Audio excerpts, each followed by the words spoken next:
Hello everyone, welcome to the official YouTube channel of Adda 24/7. I'm Rupam Chakara, your English educator. जैसे कि आप देख रहे हैं आपकी स्क्रीन पर एक बहुत ही इम्पॉर्टेंट टॉपिक लिखा है विच इज़ कि क्या बिना किताबों के बिना बुक्स पढ़े क्या हम सिलेक्शन ले सकते हैं। आज के डिजिटल टाइम में हम ज़्यादातर ये देखते हैं, ऑब्जर्व करते हैं कि ज़्यादातर स्टूडेंट्स जो हैं वो पीडीएफ कलेक्टर हो गए हैं। उनको हर तरह का, हर टॉपिक, हर सब्जेक्ट का 4-4 पीडीएफ उनको चाहिए और जो उन्हें अपने लैपटॉप के, अपने फ़ोन के किसी कोने में सेव करके रखना है।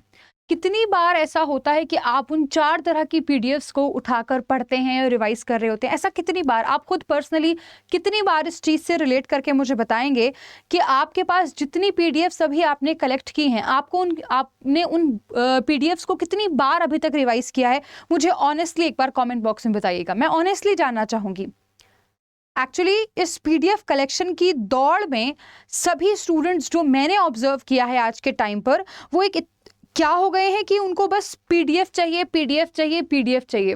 वो एक ही टॉपिक की, फॉर एग्जांपल अगर मैं बात करूं प्रॉफिट एंड लॉस, तो प्रॉफिट एंड लॉस की वो 4 से 5 पीडीएफ अपने पास कलेक्ट करके रखेंगे, लेकिन जब रिवीजन की बारी आती है तो वो रिवाइज करते नहीं हैं। क्या फ़ायदा ऐसी पीडीएफ्स का?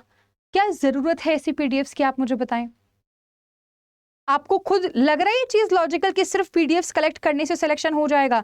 अब करंट अफेयर्स की आप बात करते हैं, आपके पास कितने सारी पीडीएफ्स होती हैं, आप कितनी पीडीएफ्स रिवाइज करते हैं? मुझे ऑनेस्टली बताएं इधर कमेंट बॉक्स में, कितनी पीडीएफ्स आप रिवाइज करते हैं? नहीं कर पाते ना? ऐसा क्यों होता है मैं बताती हूँ। ऐसा इसलिए हो रहा है क्योंकि बहुत बार आपको ये देखने को मिलेगा, मैं कह रही हूँ बहुत बार आपको ये देखने को मिलेगा कि जब आप किसी एक पीडीएफ को उठाकर उसके क्वेश्चंस को सॉल्व करना शुरू करते हैं तो आप देखेंगे उसी के कुछ क्वेश्चन आपको वहाँ पर मिल गए और कुछ क्वेश्चन वहाँ पर आपको इतने मुश्किल मिल गए कि आपने उनको सॉल्व ही नहीं किया।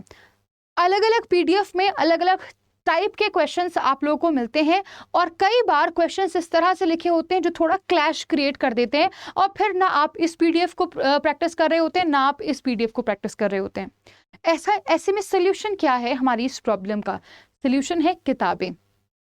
आपके एग्जाम का एक, आपके इस एग्जाम यानी कि सिलेक्शन तक पहुंचने का जो एक बहुत ही सिंपल और ईजी वे है, या मैं कहूँ बहुत ज़्यादा कॉम्प्लिकेटेड बातों को ना करते हुए बिल्कुल सिंपल साधारण अगर सोल्यूशन मैं कोई आपको दूं तो वो है प्रैक्टिस। ये बात आप भी इस बात से इत्तेफाक रखते हैं, चाहे वो आपका कोई भी एग्जाम हो, चाहे वो आपका एसएससी का एग्जाम हो, बैंक का एग्जाम हो, या यूपीएससी का एग्जाम हो, या फिर कोई भी एग्जाम हो।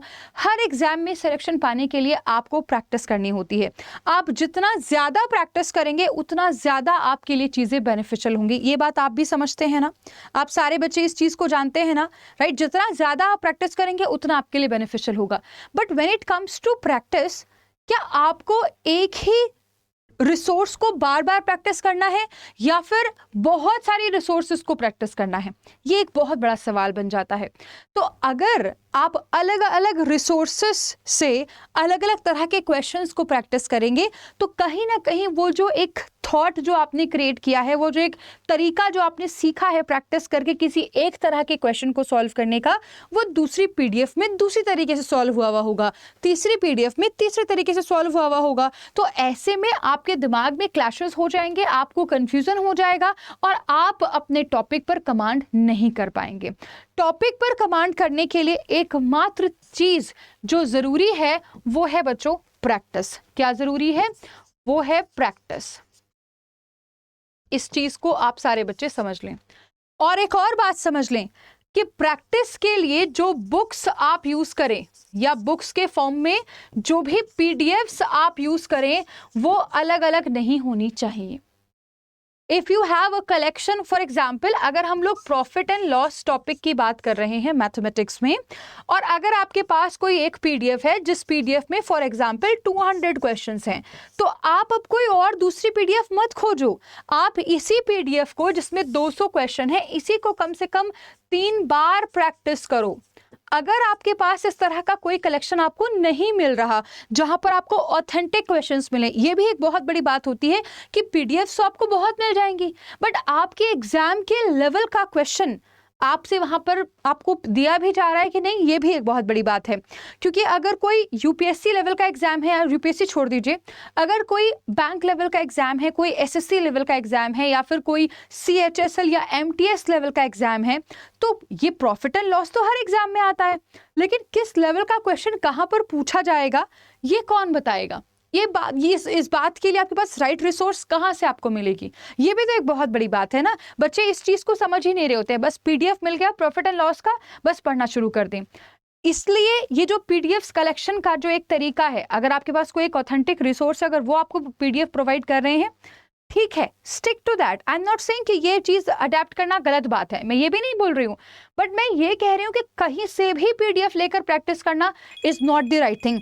आपको पता होना चाहिए कि आप कहाँ से क्या चीज प्रैक्टिस कर रहे हैं। मेरी बात आपको समझ में आ गई? दूसरी चीज, अगर आपके पास कोई ऑथेंटिक रिसोर्स नहीं है पीडीएफ्स की, तो भी आपको चिंता करने की बिल्कुल भी जरूरत नहीं है। मार्केट में बहुत सारी ऐसी किताबें हैं, आपके हर एक सब्जेक्ट की किताब आपको मिल जाएगी मार्केट में, जिसमें आपको ऑथेंटिक रिसोर्सेज मिल जाएंगी, आपको क्वेश्चंस मिल जाएंगे। अच्छा, एक और चीज समझिएगा, व्हेन आई से ऑथेंटिक रिसोर्स, क्या मतलब है ऑथेंटिक रिसोर्स का? आप मुझे समझा सकते हैं? What is the meaning of authentic resource? क्या है ऑथेंटिक रिसोर्स? सबसे बड़ी जो ऑथेंटिक रिसोर्स है वो है हमारा प्रीवियस ईयर क्वेश्चंस, ठीक है। तो आप ऐसी बुक खरीदें, चाहे आप किसी भी पर्टिकुलर एग्जाम की तैयारी जब आप कर रहे हैं, तो आप ऐसी बुक खरीदें जिसमें प्रीवियस ईयर क्वेश्चंस दिए गए हों, प्लस जिसमें टॉपिक वाइज क्वेश्चंस दिए गए हों।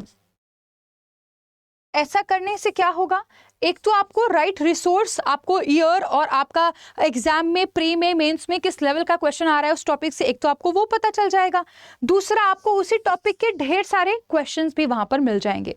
अब आपका काम ये नहीं है कि आप 1000 तरीके के उस टॉपिक के 1000 क्वेश्चंस को प्रैक्टिस करो। आपका काम ये है कि अगर आपके पास कोई भी टॉपिक, फॉर एग्जाम्पल नाउन के या फॉर एग्जाम्पल टेंस के आपके पास 200 क्वेश्चंस हैं एरर डिटेक्शन के, तो आपका काम ये बनता है कि आप इन 200 क्वेश्चंस को 3 से 4 बार प्रैक्टिस कर लें। ऐसा नहीं कि आप बाकी अलग अलग 1000 क्वेश्चंस को देखें। इन्हीं को रिवाइज करने से आपकी कॉन्सेप्ट की बहुत अच्छे से क्लैरिटी आपका हो जाएगी और आपको परेशान या भटकने की जरूरत नहीं पड़ेगी। ये जो समय है ये आपके लिए बिल्कुल एकदम आपकी पढ़ाई को प्रायोरिटी में रखने का समय है। अगर आप जरा सा भी समय रिसोर्सेज को इधर उधर करने में या गलत रिसोर्सेज से पढ़ने में लगा देंगे तो आपका भारी नुकसान हो सकता है। अभी कितना नुकसान हो रहा है आपको पता भी नहीं चलेगा, बट जब एग्जाम में आप बैठेंगे, आप एग्जाम में अपीयर होंगे, अपना स्कोर देखेंगे, तो तब आपको इस चीज का एहसास होगा कि शायद मैम की जो बात मैंने सुनी थी वो बिल्कुल सही थी। समय गंवाने से पहले, समय आपके हाथों से छूट जाए उससे कई पहले जरूरी है कि आप सारे ही बच्चे इस बात को याद रखें। आप लोग, मैं ये नहीं कह रही हूं कि पीडीएफ गलत होती हैं, बट इस थॉट को दिमाग में रखना कि सिर्फ पीडीएफ से ही कलेक्ट करके मैं पढ़ूंगा और किसी की भी पीडीएफ मिल जाए मैं उससे पढ़ूंगा, ये भी गलत है, क्योंकि आपको नहीं पता आपके एग्जाम के लेवल की वो पीडीएफ है भी या नहीं। If you have a correct authentic resource of that PDF, please go ahead with that and practice the same PDF 2 to 3 times।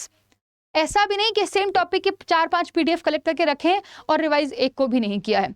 Most of us are resource collectors. I have seen a lot many students out there जो क्या कर रहे होते हैं, सिर्फ resources को collect कर रहे होते हैं। उन्हें ये भी चाहिए, उन्हें वो भी चाहिए, उन्हें 50 चीजें चाहिए, लेकिन जब प्रैक्टिस की बारी आती है तो वो पीछे हट जाते हैं। ऐसे करने से कभी सिलेक्शन होता नहीं है। Let me tell you this thing, आप सभी स्टूडेंट्स को बस इस चीज़ का ख्याल रखना होगा कि अगर आप सिलेक्शन लेना चाहते हैं तो आपको ऑथेंटिक रिसोर्स से स्टिक रहना होगा, क्योंकि सिलेक्शन लेने के लिए कंसिस्टेंसी इज द की। ज़्यादा बड़ी बात नहीं करूंगी, अपनी जो बातें मुझे आपसे कहनी थी वो मैंने ऑलरेडी आप तक पहुंचा दी हैं। आप लोग काफ़ी समझदार हैं इस बात को समझने के लिए कि आपके लिए क्या सही है क्या गलत है। आप कोई भी बुक जिसमें मार्केट में प्रीवियस ईयर क्वेश्चंस का वो दावा कर रहे हैं कि इसमें लिखे हुए हैं, एक बार प्रॉपर अच्छी तरीके से चेक करके आप कोई भी बुक खरीद सकते हैं। कुछ किताबें मैं भी आप लोगों को भी आगे बता रही हूं जिनको आप खरीद सकते हैं अपने सिलेक्शन के लिए। सबसे पहली चीज़ तो आप ये समझ लें कि अगर आप हिंदी मीडियम से पढ़ने वाले बच्चे हैं तो आपको हिंदी रिसोर्सेज भी यहाँ पर मिल जाएंगी, ठीक है। ये आप देख सकते हैं यहाँ पर, ये 3 किताबों का एक सेट है जिसमें एस क्वांट्स, एस रीजनिंग और एस इंग्लिश है। इसमें प्रीवियस ईयर क्वेश्चंस के साथ साथ टॉपिक वाइज भी ढेर सारे क्वेश्चंस दिए गए हैं। अगर आप इसी बुक को अपनी ऑथेंटिक रिसोर्स मानकर और इसी को खूब सारी प्रैक्टिस अगर आप इसकी कर लें तो आपको कहीं भटकने की, कुछ करने की जरूरत नहीं है। ठीक है जी, ये 7 बुक्स का कलेक्शन है। ये सारी किताबें बैंक सुप्रीम पैक का भी पार्ट है, राइट। इसके इन तीनों के साथ साथ इसमें और भी 4 किताबें जिसमें कंप्यूटर, जीए और बाकी और भी किताबें इसमें इंक्लूडेड हैं। ठीक है, इनमें से कोई भी किताब अगर आपको चाहिए आप यहीं से घर बैठे अपना ऑर्डर कर सकते हैं, बुक्स आपके घर तक पहुंच जाएंगी। और एक और बात, अच्छी बात ये रहेगी कि अगर आप इसको आज 12 बजे के पहले पहले एनरोल करते हैं तो आप सभी को Y406S कोड का इस्तेमाल करने पर डिस्काउंट मिल जाएगा। इनकी इंग्लिश एडिशन भी आपको मिल जाएगा। ये देखिए इंग्लिश एडिशन है और ये इसका इंग्लिश एडिशन है। किसी भी बुक को आप ऑर्डर कर सकते हैं।